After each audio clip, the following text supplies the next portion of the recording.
చిగురించబోతుంది. గొప్ప దినాలు నువ్వు చూడబోతున్నావు. నీ యేసుకు సమస్తము సాధ్యమే. వినండి, ఈ మరణం మానవునికి వచ్చేసిన తర్వాత యాక్చువల్గా ఏమవ్వాలి ఉండాలంటే, వినండి, ఏమయ్యి ఉండాలంటే, ఈ చనిపోయిన వ్యక్తి చనిపోయినట్లుగానే, చూడండి, చనిపోయిన వ్యక్తి చనిపోయినట్లుగానే ఆత్మ దేహము రెండు నరకంలోకి వెళ్ళిపోవాలి. యాక్చువల్గా అయితే చనిపోగానే ఎలా అయితే తల్లి గర్భం నుంచి బయటకు వస్తున్నాడో వచ్చినట్లుగానే చనిపోగానే ఆత్మ దేహం రెండు కలిపి నరకానికి వెళ్ళిపోవాలి. కానీ ఒక విషయం బట్టి దేవుడు ఈ రెండింటిని విడదీయడం ప్రారంభించాడు. జాగ్రత్తగా, ఏ విషయం బట్టి విడదీయడం ప్రారంభించాడు? ఎందుకు ఆత్మ దేహాన్ని విడిచిపెట్టి వెళ్ళిపోవాలి? దేని కొరకు జరుగుతుంది? ఇది కూడా దేవుని అమాతమైన జ్ఞానమే. ఏం జరుగుతుంది అసలు చెప్తాను వినండి. ఆయన ఈ భూమి గ్రాఫ్లో చూడండి, ఒక విషయం దేవుడు చేయొచ్చు. ఎప్పుడైతే ఆదమవ్వ తప్పు చేశారో, ఈ తప్పు చేయగానే వారిద్దరిని అక్కడికక్కడ చంపేస్తే ఇంకా అక్కడితో ఇంకేం ప్రాబ్లం లేదు, అక్కడితో అయిపోయినట్టే. మానవ జాతి ఏమైపోయినట్టు చెప్పండి? అంతరించిపోయినట్టే. కానీ ఆశ్చర్య విషయం, దేవుడు చంపకుండా వారిని కొనసాగించాడు. కారణం, దేవుడు ముందుగానే తన కళ్ళలో సృష్టి అంతటిని చూశాడు. ఆ సృష్టి ఎంతవరకు చూసేశాడో అంతవరకు ఆయన ఖచ్చితంగా పెట్టాలనుకున్నాడు. ఆదమవ్వని ఫినిష్ చేయాలి అనుకున్న దేవుడు ఫినిష్ చేసేయచ్చు, అక్కడికి వారి జీవితాలు అంతం చేసేయచ్చు, వారికి బిడ్డలు లేకుండా చేసేయచ్చు. కానీ దేవుడు వారి బిడ్డలు ముందుగానే చూసేశాడు కనుక ఆదమవ్వ అక్కడితో కానీ వారిని చంపేసి ఉంటే, వారిని అక్కడితో కానీ దేవుడు నాశనం చేసేసి ఉంటే, ఈ భూమి మీద ఇక మనుషులు ఉండేవారు కాదు, ఇన్ని కష్టాలు అసలు ఉండేవి కాదు. కానీ దేవుడు వారిద్దరిని ఎందుకు కొనసాగింపజేశాడంటే, చూడండి, మనం ఎంత దూరం అయితే ఇక్కడ చూడగలమో అది మన కనుమేరం. దేవుడు తన ఆలోచనలో ఎంత దూరం చూడగలడో అది దాటని చేయలేడు, దాని లోప ఆపలేడు. దేవుడు ముందుగానే మనందరినీ చూసేసాడు. లేకపోతే వినండి జాగ్రత్తగా, మన ముందు తరంకే యేసుప్రభు వచ్చి పట్టుకెళ్ళిపోతున్నాడు. మన ఉంచాడు, ఈ తరంలో మనల్ని పుట్టాలని చూసేసాడు ముందుగానే. బైబిల్ చెప్తుంది, భూమి పునాదులు వేయబడక మునిపే నేను క్రీస్తులో నిర్మించాడా. చూడండి, మన ధన్యులమి, మనం సంతోషపడాలి. నన్ను కూడా ఆయన హృదయంలో ఉంచుకున్నందుకు, నన్ను కూడా ఆయన గుండెలో ఉంచుకున్నందుకు, నా రూపము తన మదిలో మెలిగినందుకు, నా రూపాన్ని తన చేతుల్లో చెక్కున్నందుకు మనం సంతోషపడాలి. వినండి, ఇదంతా జరుగుతుండగా వీరిని మొత్తానికి ఈ భూమి మీద ఉంచాడు. అయితే ఈ భూమి మీద ఉంటున్న వీరి తేదీలు ప్రారంభమైపోయి, వీరి గడియలు ప్రారంభమైపోయి, వీరు చనిపోయే సమయాలు దగ్గరికి వచ్చేస్తున్నాయి. అయితే వీరు చనిపోగానే దేవుని ఆత్మ రెండు వేరైపోయి, ఎందుకు దేవుడు వేరు చేసుకుని రావడం ప్రారంభించాడంటే కారణం, దేవుడు యాక్చువల్గా ఒక వ్యక్తి చనిపోతే ఆ చనిపోయిన వాడు దేవుని తీర్పులో చనిపోతున్నాడు కనుక, ఈరోజు చాలామంది అంటారు, ఒక ఆయన ఏ విధంగా దేవుడంటే ఒక న్యూస్ ఛానల్లో, సార్ నేను అద్భుతంగా బ్రతికేశానండి, నా బ్రతుకుల్లో కొదువు లేకుండా బ్రతికాను, చిన్నటి నుంచి నా తల్లిదండ్రులు ఆస్తిపరులే, గొప్పగా నా జీవితం తీసుకొచ్చాను, ఇప్పటికైతే నేను ఆస్తిపరుడు, నాకు అన్నీ ఉన్నాయి, నేను బాగా బ్రతిగా, నా బిడ్డలకు పెళ్లి చేసేసాను, వారికి ఆస్తి పంచేసి అన్నీ అయిపోయి, ఇక ఆఖరిగా ఏదైనా ఉంటే ఒకటి ఉంది సార్, అది నా మరణం. దాన్ని రిచ్గా నా మేసం తిప్పితే ఏం చెప్తాను చెప్పండి? వెల్కమ్ రా, నేను సిద్ధంగా ఉన్నా అని చెప్తాను.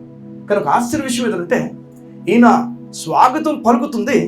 ఏం పలుకుతుందంటే, మరణము దేవుని తీర్పై ఉన్నది.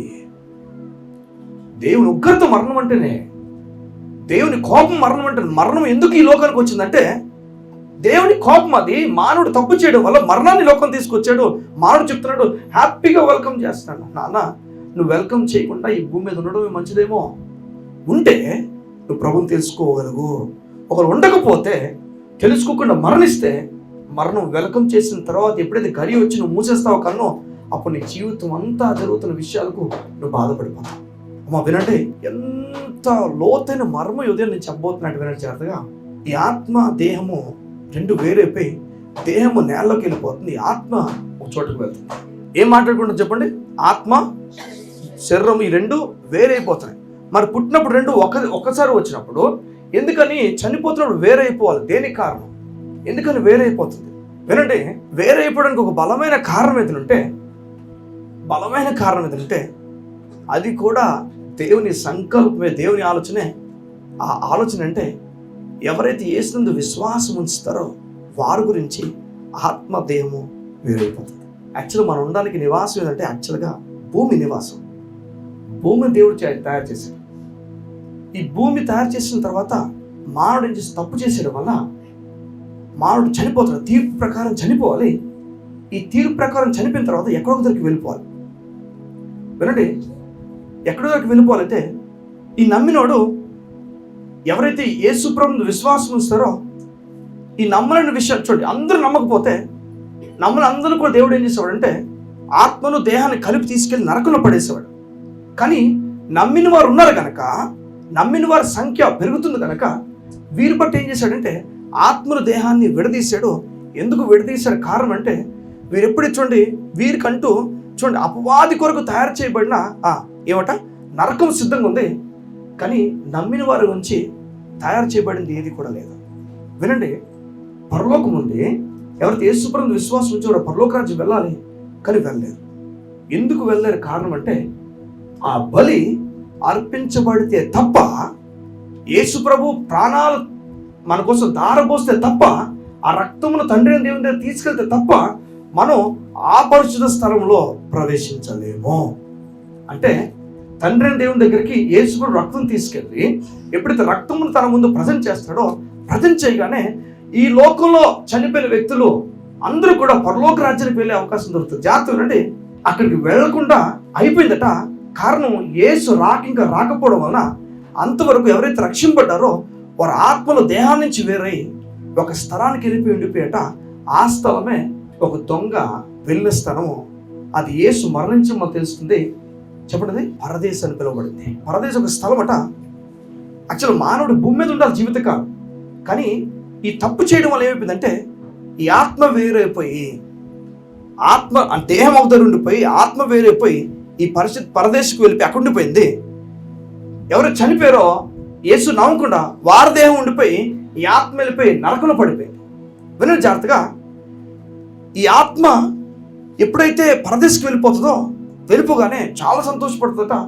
అబ్రాము వీరందరూ చూసి, మరి అబ్రాము గురించి రాయబడింది. అబ్రాము రొమ్మును ఆనుకున్న ఎవరు చెప్పండి, లాజరు గురించి చెప్పబడింది. ఈ పరదేశంలో ఇది ఒక స్థలము. ఎవరి కొరకు అంటే ఎవరైతే యేసు ప్రభువుని విశ్వాసం ఉంచారో వారి కొరకు ఈ స్థలం ఇవ్వబడింది. ఎవరైతే విశ్వాసం ఉంచలేదో వారికి నరకమైన స్థలము ఇవ్వబడింది.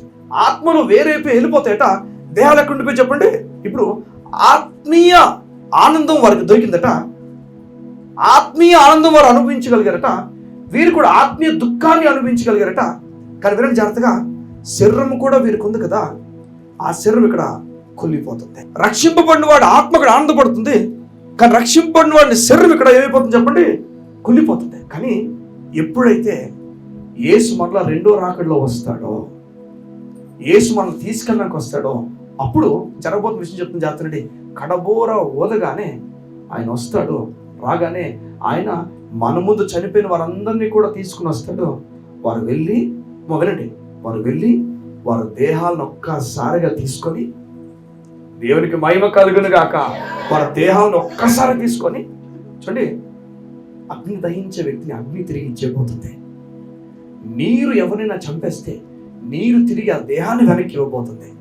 రక్షింపబడిన ప్రతి వ్యక్తి దేహాలు వారు తిరిగి తీసుకోబోతున్నారు. దేవునికి మహిమ కలుగును గాక.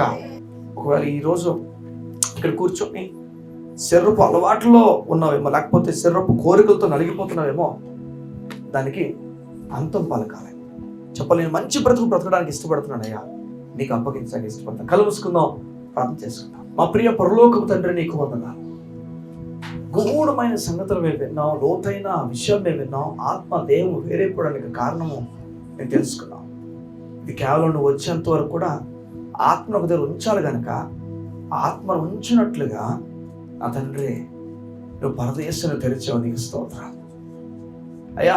నశించిపోయే వ్యక్తి ఆత్మదేహం రెండు కలిపి నశింపచేయచ్చు, కానీ నీ రాకడ ఉందని, నీవు ఒకరోజు తీర్పు తీర్చే రోజు ఉందని, అది యేసు ప్రభు ముందుకు రాకడ, ఆయన రావాల్సిన పని ఉందని, ఆ రాకడ కొరకు, ఆ తర్వాత రెండో రాకడ కొరకు నువ్వు ఆలోచించి చూసి ఆత్మల దేహాన్ని విడదీసి ఆత్మ ఒక స్థాయిలో ఒక చోట సంతోషపడుతూ దేహము కుళ్ళిపోయి ఆతో మరలా మహిమదేముతో నేను చేరుకునే అవకాశం కలుగు చేయించినందుకు నీకు స్తోత్రం. నీ వాక్యం విని ఉండగా నీ వాక్యపు సంపూర్ణ బలమును నీ ప్రజలు పొందుకొని బలముతో ముందుకు అడుగులు వేస్తూ దేవుడు నన్ను పరలోక రాజ్యం తీసుకుని వెళ్ళబోతున్నాడు. ఈ లోకంలో లోకములో చెడ్డ వ్యక్తిలా బ్రతకుండా న్యాయముగా నీకు లోబడే వ్యక్తిగా బ్రతికే వ్యక్తులుగా మమ్మల్ని ఉంచమని అడుగుతున్నాం. ప్రత్యేకంగా మమ్మల్ని వేరు చేయండి, ప్రత్యేకమైన బ్రతుకును మాకు అనుగ్రహించండి. నీ కొరకు ఆయా బ్రతుకుతున్న ప్రతి వ్యక్తిని ఇంకను బ్రతుకున్నట్లుగా నీ ఆత్మచేత వారికి ప్రేరేపణ కలిగించండి. నీ గొప్ప విషయాలతో మమ్మల్ని నడిపించినందుకు నీకు మాత్రమే తెలియజేస్తుంది. యేసు పరిశుద్ధ నామములో నీ ప్రజల హృదయాల్లో ఈ మాట నుంచి అడుగుతూ ప్రార్థించుచున్నాము తండ్రి. ఆమేన్.